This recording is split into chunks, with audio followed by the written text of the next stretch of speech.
읽으실 말씀은 디모데전서 2장 5절에서 8절까지입니다. 네, 함께 읽겠습니다.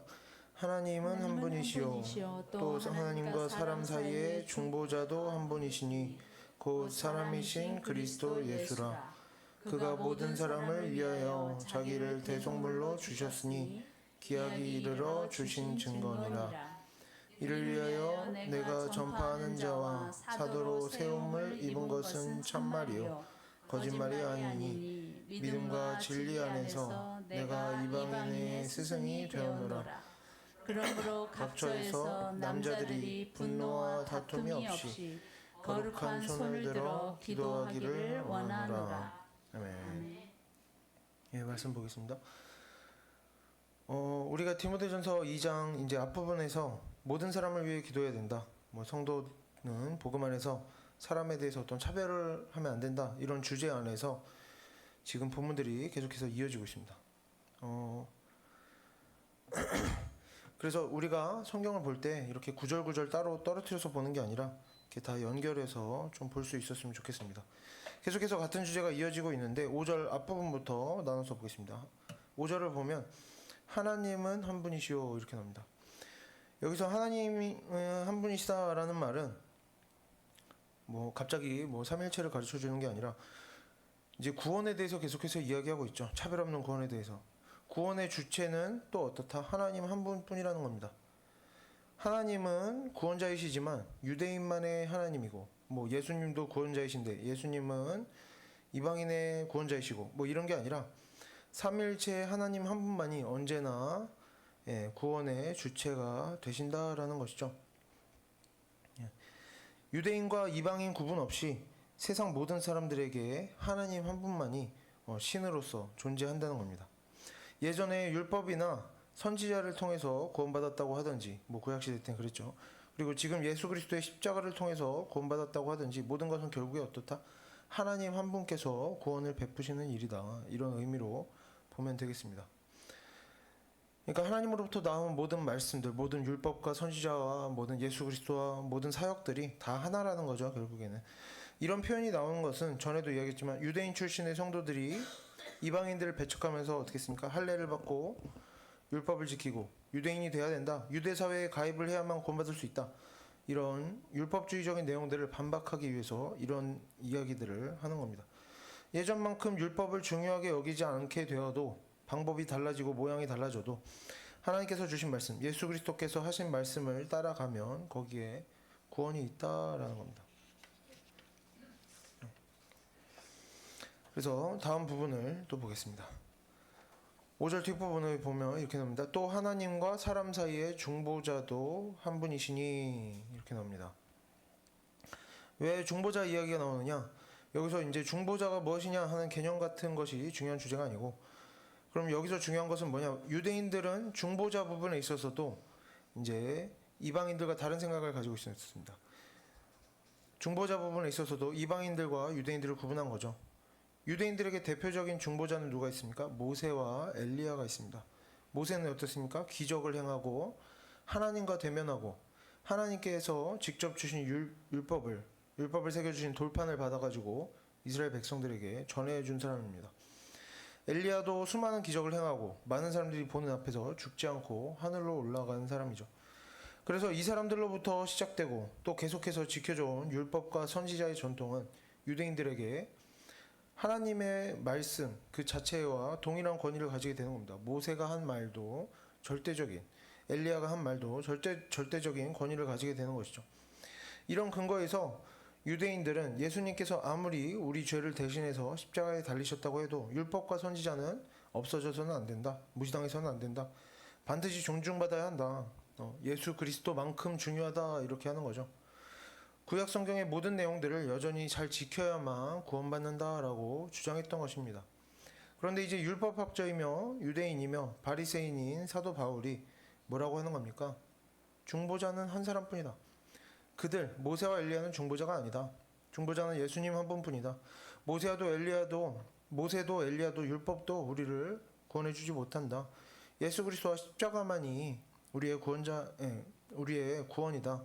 이런 이야기를 하고 있는 것이죠. 이제 모세와 엘리야를 이렇게 다루면서 유대인들이 율법을 강요할 수 있는 그런 근거들에 대해서 반박을 하고 있는 겁니다. 넘어가서 5절 마지막 부분을 보면 이렇게 나옵니다. 곧 사람이신 그리스도 예수라. 예, 증보자가 한 분인데 누구다? 곧 사람이신 그리스도 예수라. 그리스도 예수다라고 하지 않고 사람이신이라는 표현을 덧붙입니다. 왜 그랬냐? 유대인들은 모세와 엘리야를 신격화하려는 경향이 있었습니다. 유대인들이 기록한 이제 책들을 보면 그런 내용들이 나옵니다. 모세와 엘리야는 그들에게 이미 사람이 아닌 거죠. 또 유대인들은 하나님의 이름이 성경에 나오면 그것을 어떻게 했습니까? 소리내어 읽는 것을 불경하다고 여겨서 하나님의 이름을 주인을 뜻하는 히브리어 아도나이로 바꿔서 읽어왔습니다. 유대인들은 이렇게 하나님에 대한 깊은 경외심을 가지고 있었기 때문에, 그리고 모세와 엘리야 같이 자신들이 이렇게 아끼는 사람들에 대해서 신격화하는 그런 경향을 가지고 있었기 때문에 어땠습니까? 반대로 하나님께서 하신 역사는 그 반대죠. 하나님께서 사람의 육신을 입고 이 땅에 오셨다라는 주장에 대해서, 육신을 입고 이 땅에 온 사람이 구원자이다, 이런 주장에 대해서 매우 불경한 것으로, 이단적인 것으로 여겼습니다. 그래서 우리와 같은 육신을 가지신 예수님께서 바로 하나님 자신이며 구원자이시라는 주장에 대해서 매우 불쾌하게 생각을 했던 것이죠. 물론 하나님을 경외하는 일은 좋은 일입니다. 뭐 이름조차 부르기가 어려워하는 일, 좋은 일이죠. 유대인들의 이런 태도, 하나님의 이름과 하나님의 존재에 대해서 조심스러워하고 두려워하는 태도들은 부분적으로 우리 그리스도인들이 조금 더 배울 필요가 있는 그런 모습이기도 합니다. 뭐 예를 들면 뭐 그렇게 한다고 큰 죄는 아니지만, 모르고 하고 있으니까 죄는 아니지만요. 뭐 하나님이 이런 표현보다는 하나님께서라고 최소한 뭐 어른들에게 붙이는 이제 존대 같은 것들도 우리가 빼먹고 하는 경우가 있는데, 그런 겁니다. 유대인들은 이런 것들에 대해서 굉장히 신경을 썼다는 거죠. 하지만 유대인들의 하나님에 대한 경외는 그들의 신앙만, 좋은 신앙심만 반영된 것이 아니었습니다. 한편으로 어떤 것들도 있었느냐?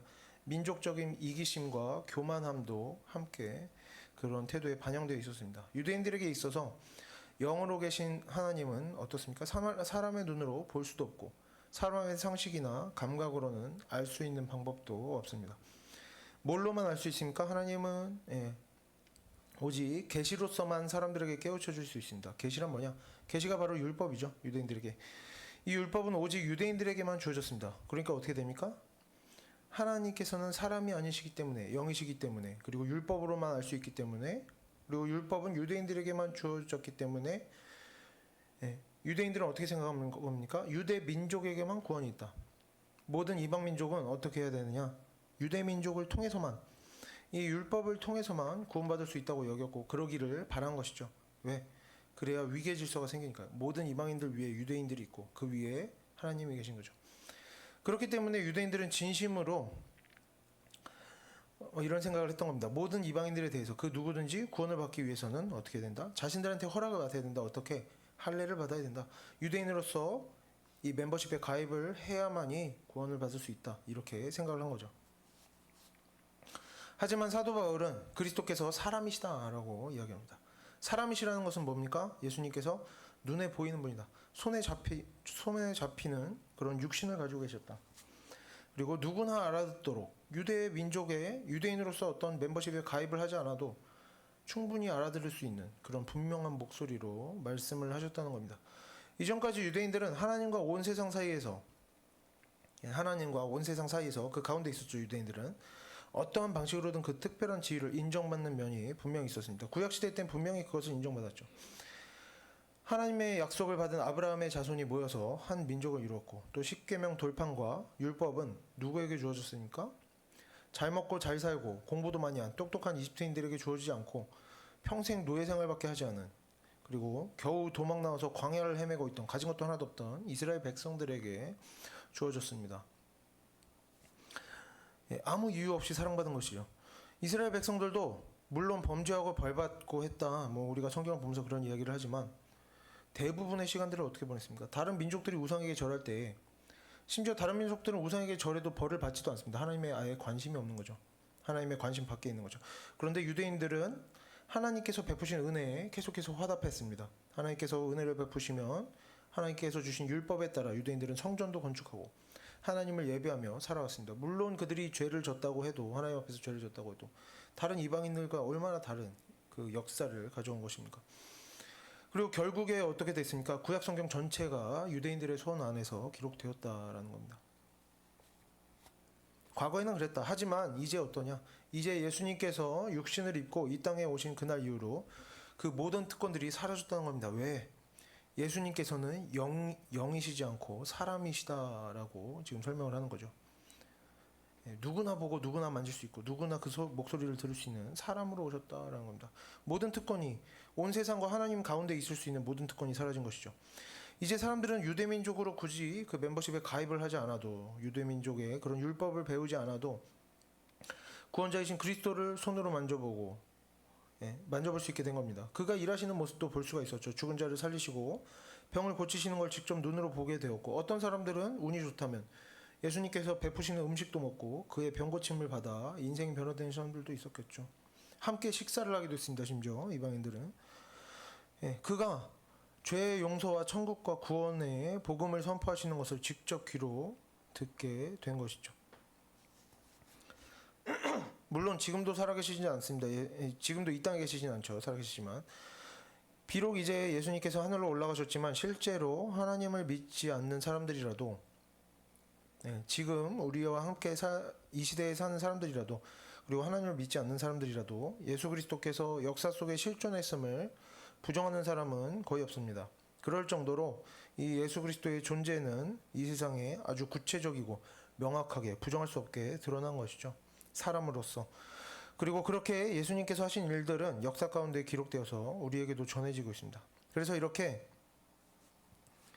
그리스도께서 사람이시다라고 주장하는 사도 바울의 선포는 유대주의 이단들의 모든 주장들, 유대교의 특권을 주장하는 그런 모든 주장들을 무너뜨리는 그러한 명확한 설명이라고 할 수가 있겠습니다.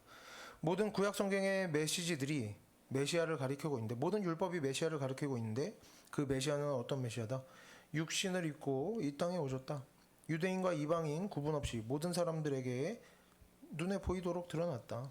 이제 그래서 그 누구도 우리에게만 복음이 있다, 나에게 복음에 어떤 특권이 있다, 이런 주장을 할 수가 없게 된 겁니다.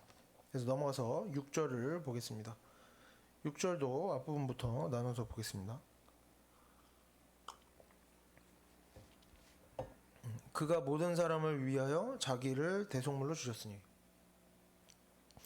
먼저 단어를 보면 대속물이라는 단어가 나옵니다. 이 단어는 구속하다라는 의미의 헬라어 단어 앞에 안티라는 표현이 붙어서 만들어진 단어입니다. 안티라는 것은 많이 들어보신 단어죠. 그 뜻도 우리가 아는 대로 반대라는 뜻입니다. 반대한다라는 뜻입니다. 그래서 여기서 대속물이라고 번역된 단어는 번역을 하면 뭐냐? 구속하는 것의 반대다. 어떻게 된 겁니까? 구속으로부터 벗어나게 하는 것이다. 이런 의미를 가진 단어입니다. 그래서 예수님께서 자신을 대속물로 주셨다고 하는 것은 어떤 의미입니까? 구속되어 있는 우리를 구속으로부터 벗어날 수 있도록 그 대가를 치르셨다라는 겁니다. 그 대가가 되는 물건으로서 자신을 주셨다는 거죠. 예수님께서 모든 사람을 자기의 대속물로 주셨다는 것은 사단에게 손발이 묶여서 사람의 악한 본성에 끌려다니면서 평생 죄를 지으며 그렇게 살다가 지옥에까지 끌려가게 되어진 우리, 사단에게 구속되어져 있던 우리를 그 구속으로부터 벗어나게 해주는 대가로 예수 그리스도께서 자기 생명을 내어주셨다는 뜻입니다. 이런 대속에 관해서는 이제 조금 더 많은 설명이 필요하겠지만 지금 본문의 주제는 아니기 때문에 이 정도만 보고 넘어가면 될 것 같고요. 지금 본문에서 요점은 대속물이란 뭐냐, 대속이란 무엇이냐, 이런 내용에 있지 않고, 지금 본문에서 우리에게 필요한 내용은 그리스도의 대속이 모든 사람을 위해서 있다라는 데 그 요점이 있습니다. 6절에서 이제 앞부분에서 사도 바울은 다시 처음 주제로 들어갑니다. 이러한 그리스도의 오심, 그리스도께서 이 땅에 사람의 육신을 입고 찾아오신 것은 무엇입니까? 유대인들만을 위한 것도 아니다. 이방인들만을 위한 것도 아니다. 누구를 위해서? 모든 사람을 위해서. 우리 기도도 누구를 위해서 그랬죠? 모든 사람을 위해서 그랬죠. 예수님도 어떻게 오셨다? 모든 사람을 위해서 오신 것이다. 한 번 더 강조하는 겁니다. 이것은 유대인이 아니어도 이방인들도 구원을 받을 수 있다라는 뜻만 의미하는 것이 아니라 반대로 뭡니까? 유대인들도 그리스도를 통해서만이 구원받을 수 있다. 율법과 선지자를 통해서 구원받는 것이 아니다라고 표현을 하는 겁니다. 뭐 이렇게 지난주나 지지난주에도 이런 내용이 나왔었죠. 사도 바울은 그래서 지금 왜 이런 메시지를 전하고 있는가? 계속해서 6절 뒷부분, 나머지 부분을 보고 내용을 좀 보겠습니다. 이렇게 나옵니다. 기약이 이르러 주신 증거니라. 이 본문은 좀 직역을 해보면 의역이 많이 된 본문인데 직역을 해보면 적절한 때의 증거다. 이렇게 번역을 할 수가 있습니다. 뭐 비슷비슷한데 전체적으로 보면 무슨 뜻입니까? 그리스도께서 자신을 대속물로 주신 것이 무엇이다? 적절한 때, 적당한 때에 주어진 증거다. 뭐 그냥 우리가 읽어서는 이해하기가 어려운데 이 본문은 좀 이렇게 이해하면 되겠습니다. 하나님께서는 모든 사람에게 복음이 우리가 주제 안에서 이 구절들을 해석을 해야겠죠. 하나님께서는 모든 사람에게 복음이 전해지기를 원하셨고 그래서 사도 바울 또한 에베소 교회에 보내는 이 편지에서 계속해서 뭘 이야기하고 있습니까? 모든 사람에게 차별 없이 복음이 전해져야 한다 가르치고 있습니다. 그리고 그리스도께서 자신을 대속물로 주심은 바로 하나님께서 모든 사람에게 복음이 전해지기를 원하신다라는 그 증거가 된다는 것입니다. 예수님께서 대속물로서 우리에게 나타나시고 우리에게 그 생명을 주신 것을 봐라. 하나님께서 진정으로 세상 모든 사람들에게 복음이 전해지기를 원하고 계시는 증거가 바로 뭐다? 예수 그리스도의 성육신이다. 왜 이렇게 증거가 됩니까? 위에서 설명했듯이 하나님께서는 자신을 계시하시는 일을 그저 유대인들에게 십계명 돌판과 율법을 주신 것으로 멈출 수도 있었습니다. 하지만 하나님께서는 그것에 만족하지 않으신 거죠. 그래서 계속해서 우리에게 주십니다. 무엇을 주셨습니까? 육신을 입고 하나님 자신께서 육신을 입고 이 땅에 오심으로 모든 사람들이 보고 듣고 만질 수 있도록 하셨으니 이것이 하나님께서 자신을 계시하시는 방식입니다. 왜 이렇게 계시하십니까? 모든 사람에게 복음이 전해지기를 원하시기 때문이죠. 글을 읽을 수 없는 사람도 막 여러 가지 유대인들과 만날 수 없는 사람도 율법을 이해할 수 없는 사람도 누구든지 복음을 듣고 믿을 수 있도록 그것을 원하셨기 때문에 하나님께서 직접 이 땅에 오신 것이죠. 물론 그것만이 성육신의 이유는 아니지만 지금 사도 바울은 이런 부분을 또 설명하고 있는 겁니다. 그래서 넘어가서 7절 앞부분을 또 보겠습니다. 7절 앞부분을 보면 이렇게 나옵니다. 이를 위하여 내가 전파하는 자와 사도로 세우심을 입은 것은, 여기서 이를 위하여라는 것은 뭡니까? 앞에 나온 내용을 말하는 거죠. 하나님께서 모든 사람을 구원하기를 원하신다라는 내용. 모든 사람의 구원을 위해서라는 겁니다. 그래서 지금 본문에서는 사도 바울이 자신을 이렇게 모든 사람에게 복음 전하는 사람으로 세움을 받았다. 특히 이제 이방인에게 복음 전하는 사람으로 부르심을 받았다고 이제 소개하는 장면입니다. 그래서 지금 본문을 보면 전파하는 자라고 나옵니다. 이 전파하는 자라고 번역된 헬라어 단어는 당시 로마 사회에서 국가적으로 중요한 소식을 공지하는 공무원 같은 사람을 의미하는 단어였습니다. 이 사람들은 세금이나 세금의 내용이나 바뀐 법의 내용 같은 것이나 왕이 사람들에게 알리고자 하는 공적인 내용들을 이렇게 전달하는 사람들이었는데, 이런 공무원이었는데, 이 사람들의 임무는 뭡니까? 자신이 전하도록 자신들에게 전달하도록 받은 내용을 조금도 바꾸는 일 없이 그대로 전하는 것. 이것이 이 사람들의 임무였습니다. 그리고 이 전파하는 자들 중에는 또 각 사람마다 실력의 차이가 있었다고 합니다. 잘하는 사람들이 있고 못하는 사람들이 있었는데 이 전파하는 자들 중에 또 당시에는 그런 게 있었다고 합니다. 뭐 이렇게 이것을 잘해서 막 유명한 사람들. 근데 가장 뛰어나게 여겨주던 사람들은 어떤 사람들이었느냐? 말을 막 잘해서 설득력 있게 이런 정보를 전달하는 사람이 아니라 길고 복잡한 내용들을 조금도 바뀌는 일 없이 그대로 반복해서 전하는 능력이 있는 사람들. 그러니까 정부로부터, 왕으로부터 전달받은 내용들을 조금의 변형도 없이 그대로 전할 수 있는 그런 능력이 있는 사람들이 전파하는 자 중에 탁월한 자들이었다고 합니다. 그런데 사도 바울은 지금 뭐라고 소개합니까? 자신을 전파하는 자라고 소개하고 있습니다. 이것은 우리가 복음을 어떻게 이해하고 또 복음을 전할 때 어떻게 전해야 되는지 알게 해줍니다. 성도는 무엇이 되어야 한다? 전파하는 자가 되어야 합니다. 복음은 어떻게 전해져야 한다? 있는 그대로 전해져야 한다는 것입니다. 복음을 듣는 사람이 너무 착한 사람이라고 위로해 주려고 좋게 포장해서 전하거나, 나쁜 사람들이 듣고 있다고 해서 뭐 찔림을 주려고 복음을 아주 엄격한 것으로 꾸며서 전하거나 그러면 이미 전파하는 자가 아닌 것이죠. 잘못된 것이라는 말입니다. 성경의 각 부분을 전할 때에는 다른 사람들과 이야기를 나누고 성경의 하나님의 말씀을 전할 때는 어떻게 해야 된다? 언제나 가감 없이 그대로 엄격한 내용은 엄격하게, 부드러운 내용은 부드럽게, 그것이 설령 상황이, 환경이, 상대방의 모습이 내 마음에 들지 않을지라도 있는 그대로 전해야 하는 것입니다. 그리고 당연히 하나님의 말씀대로 사는 성도의 행함에 있어서도 이런 꾸며내는 것이 없도록 해야겠죠. 내가 조금 편하자고, 기분 좋자고, 수시로 이런저런 이유를 갖다 붙이면서 뭐 그런 걸 있을 수 있죠. 사람이라면 얼마든지 있을 수 있지만 뭐 어쩔 수 없었다, 필요한 일이었다, 이 정도는 괜찮다 라고 하면서 성경에서 하지 말라고 하는 것들, 뭐 욕심내고 거짓말하고 뭐 화내고 자랑하고 다른 사람들의 마음을 상하게 하면서도 이건 필요한 일이었어, 어쩔 수 없었어, 이렇게 하면, 우리의 생활이 이렇게 되면 그러한 삶에는 어떻습니까? 하나님의 말씀이 없는 것이죠. 결국에 하나님의 말씀이 모조리 다 변형되어지고, 하나님의 말씀은 없고 사람의 생각뿐이고 사단의 유혹에 끌려다니는 그런 타락한 사람의 생각과 사람의 욕심과 사람의 본성만 남게 되는 것입니다. 그래서 우리가 복음을 전할 때에나 우리가 또 하나님의 말씀대로 살아간다라고 하면서 일상을 살아갈 때 어떻게 해야 된다는 겁니까? 어려워도, 싫어도, 조금 불편하고 힘들어도, 마음에 안 들어도, 이런 상황이 잘 이해가 안 되는 때라도 우리가 어떻게 해야 된다? 내 판단으로 막 변형시켜서 하는 것이 아니라 하나님께서 주신 말씀을 잘 배우고 이제 말씀대로 전하고, 말씀 그대로 전하고, 말씀 그대로 살다 보면 어떻게 된 겁니까? 처음에 불편해도 점차 익숙해지는 겁니다. 그것들이 계속해서, 불편함이 계속해서 머무는 것이 아니라 이제 익숙해지고 습관이 되고 내 성격이 되고 내가 좋아하는 것이 되는 것이죠. 뭐 운동을 할 때 이런 겁니다. 달리기를 하면 처음에 1분, 2분밖에 못 뛰고 이제 걸어 다녀야 되지만 나중에 어떻게 됩니까? 훈련을 계속하면 막 2시간, 3시간 뛰면서 50km 마라톤을 뛰는 사람도 많이 생기는 것이죠. 그런 것입니다. 우리가 싫어도 힘들어도 참고 하나님 말씀 그대로 살아내려고 하는 노력이 필요한 것이죠. 그럴 때 우리가 하나님의 말씀을 변형시키지 않고 자꾸 뭐 이유를 만들지 않고 어쩔 수 없었어, 그럴만 했어, 이렇게 이유를 붙이지 않고 우리가 하나님 말씀 그대로 살아가다 보면 우리가 그때 하나님의 자녀로 변화되어지고 성도의 성화를 이루어가게 되는 것입니다.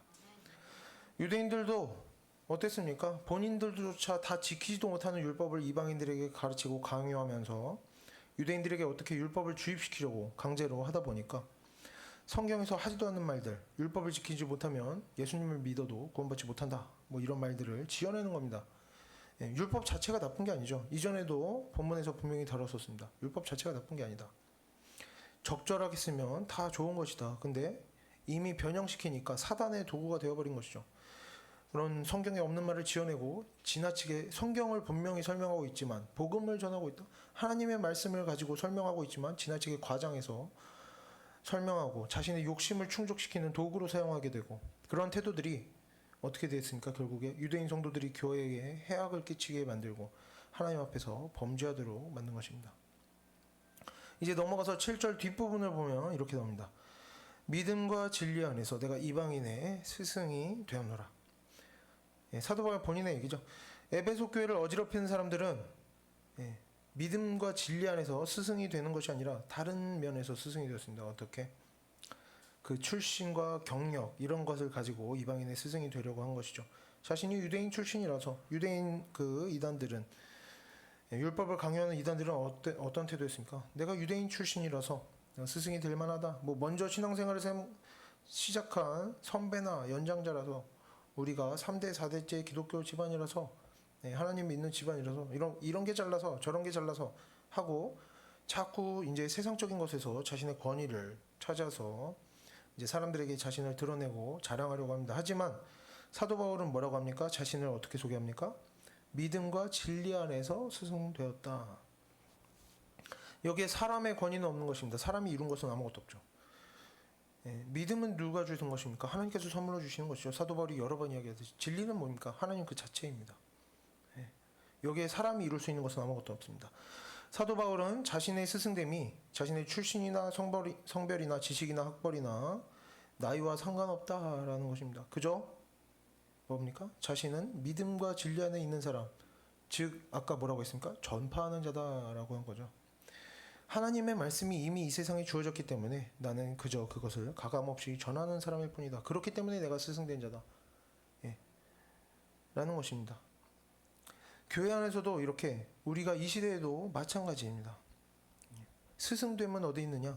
믿음과 진리 안에 있다라는 것을 우리가 언제나 기억해야겠죠. 교회 안에서도 이렇게 언제나 모든 권위, 모든 스승됨, 모든 질서는 믿음과 진리 안에서만 세워져야 하는 것입니다. 뭐 저도 이제 공부를 하고 목사가 되었지만 뭐 목회자라서 어떤 직분이라서 신앙인 경력이 많아서 나이가 많아서 출신이 좋아서 학벌이 좋아서 이런 것이 우리 성도들의 하나님의 자녀들의 자랑이 되고 권위가 되어서는 안 된다는 것입니다. 하나님의 말씀이 올바로 전해진다면 하나님의 말씀이 그 입을 통해서 나온다면 어린아이의 말이라도 권위가 있는 것입니다. 그리고 하나님의 말씀으로 주어지지 않은 성경에 없고 성경과 관련 없는 내용을 말한다면 그 이야기는 이렇게 제가 목사로서 앞에 나와서 설교하는 중에 하는 말이라도 아무런 권위도 없고 아무런 쓸모도 없는 말이 되는 것입니다. 왜? 모든 권위는, 모든 질서는, 모든 스승됨은 믿음과 진리 안에만 있어야 하기 때문입니다. 그렇기 때문에 유대인들이 교회에서 어떻게 문제를 일으키게 됐습니까? 사람을 권위로 삼았기 때문에 문제가 생긴 것이죠. 그렇기 때문에 우리는 더욱 하나님의 말씀을 제대로 열심히 배워야 합니다. 하나님의 말씀을 제대로 배워서 어떤 것을 배우고 어떤 말을 듣게 될 때 대화 중에도 뭐 여러 가지 사건 사고들 중에도 그것이 제대로 된 하나님의 말씀인지 아닌지 하나님의 뜻인지 아닌지를 우리가 분별할 수 있어야 제대로 우리가 질서를 바로잡을 수가 있겠죠. 또 우리의 입으로부터 나가는 말들 또한 우리가 하는 행동들 모든 삶 또한 하나님의 말씀에 합한 것이 되도록 해야 하는 것입니다. 그래서 우리의 인생이 믿음 안에서 진리 안에서 명확하고 선하고 권위가 있고 힘이 있는 것이 되도록 만들어야 우리가 교회 공동체 안에서도 문제를 일으키지 않고 제대로 유익을 끼칠 수 있는 것이고 우리의 일상에서도 모든 사단의 악한 일들에 맞서 싸워 이길 수 있게 되는 겁니다. 우리가 하나님의 말씀을 모르고 그러면서 하나님의 말씀대로 산다고 이렇게 말하고 행동하고 한다면 거기에 어떤 힘이 있을 수가 있겠습니까? 그런 스승됨은 그런 진리의 어떤 능력과 힘은 사람에게서 나는 것이 아니기 때문에 우리가 정말 성경을 잘 배우고 잘 익혀야겠죠. 반대로 어떻습니까? 성경을 잘 알지 못하면서 우리가 사람의 권위에 의지한다면 내가 교회 다닌다는 것만으로 교회를 좀 오래 다녔다고 뭐 세례를 받았다고 직분을 받았다고 어떤 봉사를 열심히 하고 있다는 이유로 하나님의 말씀으로부터의 어떤 근거 없이 대충 내가 하는 말과 행동이 올바르고 선하고 제대로 된 것 같은 느낌을 자꾸 받고 그저 별 고민 없이 그래서 나 잘 살고 있어 하면서 생각나는 대로 말하고 행동하고 있다면 어떻게 되겠습니까? 그것이 오히려 사단의 역사를 할 수가 있겠죠. 교회를 망가뜨리기 가장 좋은 것은 바깥에서 오지 않고 안에서 발생하는 겁니다. 에베소 교회에 문제를 일으키는 성경교사들은 어땠습니까? 교회 밖에서 온 것이 아니라 그리스도인들을 괴롭히고 핍박하고 잡아가는 사람들이 문제가 아니라 무엇이 문제였습니까? 안에서 성경을 가르치는 성경교사들이 문제였던 겁니다. 에베소 교회에서는. 이런 성경교사들, 사람의 권위에 힘을 두고 사람으로서 가르침을 이렇게 내뱉는 그런 성경교사들이 바로 그런 부류의 사람들. 하나님의 말씀에 근거하지 않고 자기 판단에 따라 율법을 강조하고 강요하고 하나님의 말씀을 이용하고 또 그것을 좋게 기쁘게 여기던 사람들이 교회에서 큰 문제가 되었었다라는 것을 우리가 기억해야 할 것입니다. 도둑질이나 뭐 강도질이나 아니면 아픈 사람을 치료하는 일 같은 죽어가는 사람을 살리는 것 같은 옳고 그름을 따질 필요가 없는 당연한 일 외에는 우리가 어떤 일을 판단할 때 느낌 가는 대로 이게 좋은 것 같아 저게 좋은 것 같아 생각나는 대로 경험하는 대로 그저 내 생각대로 할 것이 아니라 언제나 하나님의 말씀에 의지하여 판단해야 하는 겁니다. 만약에 하나님의 말씀을 기준으로 판단이 되지 않는다. 이런 건 하나님의 말씀에 전혀 없어. 막 상관이 없는 문제 같아. 우리가 알아서 해야 해. 라는 생각이 든다면 뭡니까? 하나님의 말씀을 잘 모르기 때문에 그런 생각을 하게 되는 것이죠. 그래서 우리가 하나님의 말씀을 더욱 자세하게 배우기 위해서 노력을 하고 한편으로는 우리보다 먼저 성경을 잘 배우고 이해하고 있는 그런 신앙의 선배들에게 의지하는 습관도 또한 필요할 것입니다. 내 스스로 판단하는 것보단 질문을 하고 이렇게 대화를 해보는 것이 차라리 더 낫겠죠. 이어서 8절을 보겠습니다. 그러므로 각 처에서 남자들이 분노와 다툼이 없이 거룩한 손을 들어 기도하기를 원하노라. 각 처에서라고 나오는데 여기서 이 표현은 교회나 그 외의 가정교회 등 예배의 장소를 뜻하는 표현입니다. 예, 기도하는 장소, 각 처가 기도하는 장소죠. 손을 들어 기도해라. 기도하는 장소가 어떻게 있습니까? 예배하는 장소겠죠. 뒤쪽을 보면 또 이런 해석의 근거를 확인할 수 있는데 디모데전서 3장을 보면 사도 바울은 이 디모데전서 편지 전체가 디모데에게 이제 하나님의 집 교회에서 어떻게 행해야 하는지를 알기 위해 쓴 것이다라고 말하고 있습니다. 그러니까 각 처에서는 뭡니까? 교회를 이야기하는 것이죠. 계속해서 내용을 보면 남자들이 분노와 다툼이 없이 거룩한 손을 들어 기도하기를 원하노라 이렇게 나옵니다. 여기서 손을 들어 기도하라는 말이 남자는 특별히 뭐 성별이 문제다, 뭐 남자는 특별히 손을 들고 기도하거나 그런 의미를 가지고 있지는 않습니다. 당시에 유대교로부터 그리스도교로 자연스럽게 넘어온 기도의 기본 자세가 손을 들고 기도하는 것이었습니다. 유대인들도 손을 들고 기도했고 그대로 받은 것이죠. 그것을 배운 것입니다. 물론 가만히 서서 손을 들고 기도하는 것이 기본이었지만 구약 성경을 보면 그 외에도 뭐 기도하는 자세는 많이 나옵니다. 무릎을 꿇고 하거나 엎드려서 하는 등 여러 가지 자세가 나옵니다. 기도는 뭐 이렇게 여러 가지 자세로 해도 되는 것입니다. 어쨌든 지금 본문에서 뭐 기도하는 자세가 중요한 게 아니라 분노하고 다투지 말라, 악한 일을 하지 말라, 손을 들어 기도하거나 그런 거룩한 일을 해라. 하나님께서 주신 몸을 어떻게 해라? 성도라면 하나님께서 주신 몸으로 죄짓지 말고 좋은 일을 해라 라는 겁니다. 그리고 이제 분노와 다툼 부분을 조금 더 보면 사도 바울이 지금 본문에서 분노하고 다투는 일을 그만두라 라고 하는 이유는 왜 이야기하겠습니까? 그런 문제가 있으니까죠. 에베소 교회에서 이런 분노하고 다투는 일이 자주 일어나고 있는 것입니다. 왜 에베소 교회에서는 특히 분노하고 다투는 일이 자주 일어날 수밖에 없는가? 우리가 위에 나왔던 이야기들과 연결시켜보면 상황을 조금 더 이해해 볼 수가 있는 거죠. 유대인 출신의 성경교사들이 어떻게 했다고 했습니까? 믿음과 진리 안에서 그 권위를 두지 않고 자신의 출신이나 직분 뭐 이런 인간적인 것들을 권위로 내세우고 자신의 문화나 자신의 생각들, 자신의 취향들, 율법주의적인 태도들을 성도들에게 강요했습니다. 어떤 겁니까? 자신을 높이고 이방인들을 깔보고 무시하는 경향이 있었던 것이죠.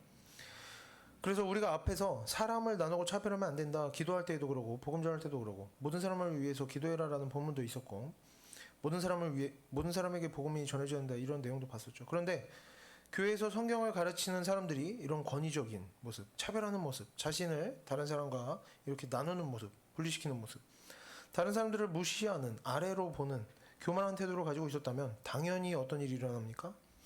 그들에게 교육받은 성도들은 어떤 태도를 가지게 되는 겁니까? 똑같은 태도를 가지게 되는 겁니다. 권위적인 태도, 다른 사람들을 무시하는 태도, 자신의 지식을 자랑하는 태도, 이런 태도를 가지게 되는 것이죠.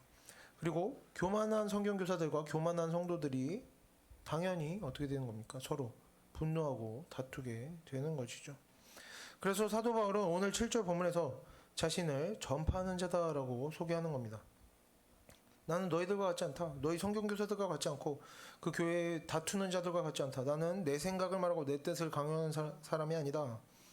성경에 나온 것을 그대로 가감없이 가르치고 전달할 뿐이다 라고 하는 겁니다. 또 7절 뒤쪽의 내용을 보면 사도 바울 자신이 스승된 것 또한 자신이 잘나서 스승된 것이 아니다. 하나님의 말씀을 그대로 가르치는 사람이기 때문에 스승의 역할을 하고 있는 것일 뿐이다.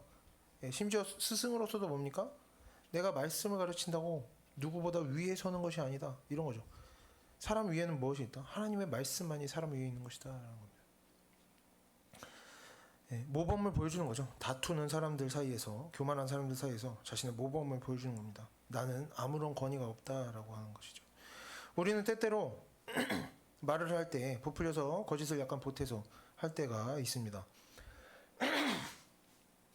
물론 우리가 악한 마음으로, 교만함으로, 자랑하고 훈계하고 싶은 마음으로 다른 사람들에게 어떤 부풀려서 과장해서 거짓을 보태서 하는 말할 때도 있지만, 그런 행동을 할 때도 있지만, 때로는 어떨 때도 있습니까? 사랑하는 마음으로, 선한 마음으로, 상대방이 잘 되길 바라는 마음으로, 듣고 깨닫길 바라는 마음으로도 이런 일을 하기도 합니다. 왜 그렇게 합니까? 인간적인 마음에 우리 말을 듣는 상대방의 마음이 쉽게 자극받도록 우리의 말을 잘 듣고 이제 설득 당하도록 하기 위해서 어떤 상황이나 내용을 부풀려서 말하거나 뭐 하나님의 말씀을 이렇게 전할 때에도 지나치게 왜곡되게 적용하고 가르쳐서 설명하게 되거나 할 때도 있는 것이죠. 하지만 그 이유가 무엇이라도 아무리 뭐 상대방을 사랑해서라던가 뭐 한다고 하더라도 그보다 더 중요한 것이 뭡니까? 사람의 마음보다 더 중요한 것은 하나님의 말씀이 변형되지 않고 있는 그대로 전해지는 것입니다. 이것이 무엇보다 중요하다. 하나님께서는 모든 사람에게 복음이 전해지도록 필요한 모든 메시지들을 우리에게 주셨습니다. 하나님의 그 마음이 얼마나 간절했으면 육신을 입고 이 땅에 오셨겠습니까? 누구든지 하나님의 말씀을 듣고 읽으면 그대로 구원에 이를 수 있도록 하나님께서 우리에게 그 계시를 주신 것입니다. 필요한 모든 메시지들을 우리에게 주셨고 우리가 사람의 눈으로 보기에 상황이 어떠하든지 하나님의 의지가 담긴 하나님의 말씀이 우리가 보기에 조금 뭐 부족하든지 모양이 마음에 안 들든지 어떻든지 간에 하나님의 말씀을 가감없이 전할 때에 하나님의 말씀이 사람의 마음을 변화시키고 세상을 변화시키는 것입니다. 우리는 뭡니까? 우리는 구원자가 아니라 선지자인 것입니다. 우리는 복음 그 자체가 아니라 복음을 전하는 자인 것입니다. 그리고 복음은 우리 손에 쥐어진 것이 아니라 하나님께로부터 나오는 것이죠. 하지만 우리가 구원자를 소개하는 사람이 아니라 저 사람을 내가 구원해야지 구원자가 되려고 할 때, 복음을 전하는 자가 아니라 내가 복음 그 자체가 되려고 할 때 우리는 스스로 자신을 우상으로 삼게 되는 겁니다. 하나님 앞에서 범죄하는 것이죠. 하나님의 말씀을 마치 내 말인 것처럼 바꿔서 이야기하게 되는 것입니다. 그럴 때 어떻게 되는 겁니까? 우리는 저 사람을 위해서, 상황을 위해서, 무엇을 어떤 좋은 목적을 위해서 어떤 변형을 일으키지만 그럴 때 우리는 우리 자신을 우상으로 만들고 우리가 바라던 하나님의 도우심으로부터도 멀어지고 우리가 바라는 열매 또한 우리에게 주어지기가 어렵게 되는 것입니다. 왜? 사단의 방해가 생기는 것이죠. 그래서 우리가 오늘 본문을 보면서는 하나님께서 모든 사람을 위하여 필요한 모든 복음을 이 계시로서 이 성경에 기록하여서 우리에게 충분한 것으로 주셨다. 우리에게 이러한 믿음이 좀 필요하다고 가졌으면 좋겠습니다. 하나님의 말씀을 그래서 우리가 변형하거나 과장하거나 축소시키지 않고 우리가 언제나 어떻게 해야 됩니까? 충분히 참고 인내하고 적당한 때를 기다리면서 하나님께서 주시는 지혜 가운데 충분히 적당한 때에 적절한 때에 적절한 상황에서 하나님의 말씀을 가감없이 전해서 하나님께서 주시는 은혜를 이 세상에 끼칠 수 있는 그런 하나님의 자녀들이 되기를 바랍니다. 함께 기도하겠습니다.